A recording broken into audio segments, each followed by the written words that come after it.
You cannot manage sin's grip in and on your life. You don't get to determine the toxicity of sin.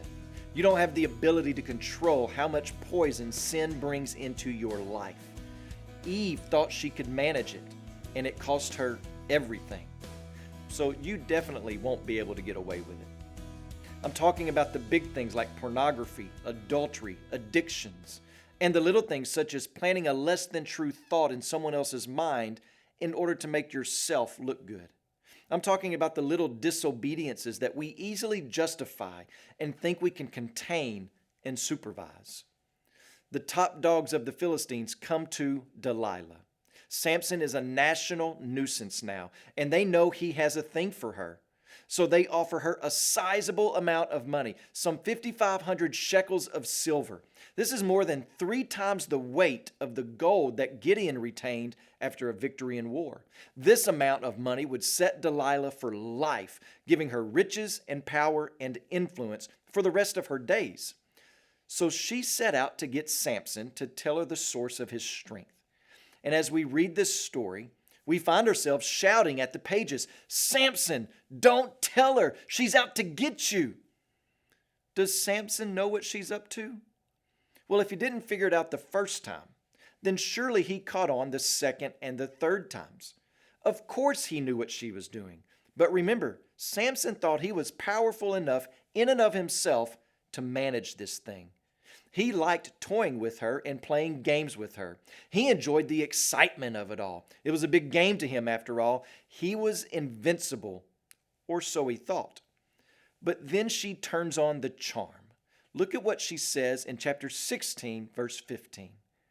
And she said to him, "How can you say, 'I love you,' when your heart is not with me? You have mocked me these 3 times, and you have not told me where your great strength lies." And when she pressed him hard with her words day after day and urged him, his soul was vexed to death. And he told her all his heart and said to her, "A razor has never come upon my head, for I have been a Nazirite to God from my mother's womb. If my head is shaved, then my strength will leave me, and I shall become weak and be like any other man." So can't you picture it? There they are lounging in Delilah's house on the couch. She has her head on his shoulder, running her hands across his biceps and saying, "Oh, Sammy, I thought you said you loved me. Why do you play games with me like this? Why, don't you know that women like it when you men are vulnerable and open up to us and share with us your feelings and your deepest secrets?" Well, after days of that, Samson's soul was vexed to death, which in the Hebrew means nagged, and he told her of his Nazirite vow. Can I get you to consider something with me for just a moment? Why wouldn't Samson tell her where his strength comes from? Isn't this an opportunity to showcase the might and strength of God? Isn't this exactly what we hear from a shepherd boy a few books later as David faces off against another Philistine, Goliath? "You come to me with a sword, a spear, and with a javelin, but I come to you in the name of the Lord of hosts, the God of the armies of Israel, whom you have defied. This day the Lord will deliver you into my hand, and I will strike you down and cut off your head."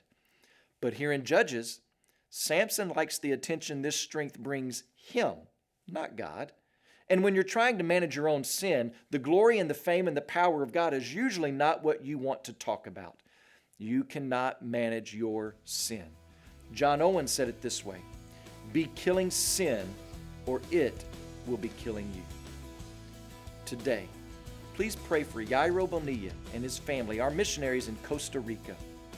And also, remember the Grucey Life Word broadcast, Heard in God.